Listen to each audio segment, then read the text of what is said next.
Finished setting up my tripod at Riverside Park when a piercing scream ripped through the quiet morning air. It wasn't just any scream, it was the kind that makes your stomach tighten. Sharp and grating, like a blade dragged across rusted metal. I turned, and there she was. Patricia Garrison, flowing white dress, face twisted with fury, marching straight toward me like I was her sworn enemy. What I didn't know in that moment was that Patricia, the self-proclaimed queen of Maple Ridge Estates, was about to make the biggest mistake of her petty reign. Let me take a step back. My name's David Harper. I'm a freelance nature photographer, and about 2 years ago, I moved into the suburbs of Cedar Falls. I picked Maple Ridge Estates because it was quiet, close to the parks, and perfect for capturing wildlife and golden hour landscapes. At first glance, the neighborhood looked harmless. Identical houses, trimmed lawns, the kind of place where nothing dramatic ever happens. At least, that's what I thought. What I didn't realize was that I'd stepped into the territory of Patricia Garrison, HOA president for nearly a decade and self-styled dictator of the block.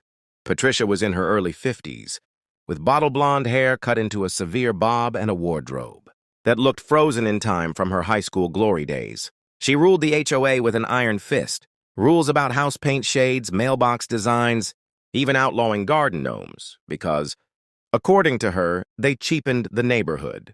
But her newest obsession was far more ridiculous. Patricia had started a lifestyle blog she called Maple Ridge Living, and now she strutted around like some suburban influencer. She staged fake photo shoots everywhere, posing with wreaths, walking her twin poodles, pretending to garden, all for her brand. And the worst part? She acted like every public space in sight was her personal studio. That morning, I'd gone out early, 6 a.m., to catch the sunrise light drifting through the trees. Riverside Park was city-owned, open to everyone, and far from HOA jurisdiction. I was quietly photographing a family of ducks when Patricia came storming in with her little entourage. Her teenage daughter lugged a ring light, while poor Janet, her anxious assistant, struggled with a basket of props. Patricia didn't waste a second before shrieking, "Get out of my shot immediately!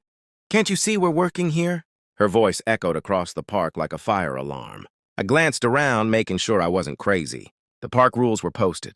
Clearly, open to all citizens until 10 p.m. This was public land, not her private kingdom. Calmly, I told her I had every right to be there. Her face flushed a dangerous shade of purple. With a dramatic flourish, she whipped out her phone and began recording, shouting accusations that I was harassing her, disrupting her professional shoot, and even claimed she'd reserved the park through the HOA.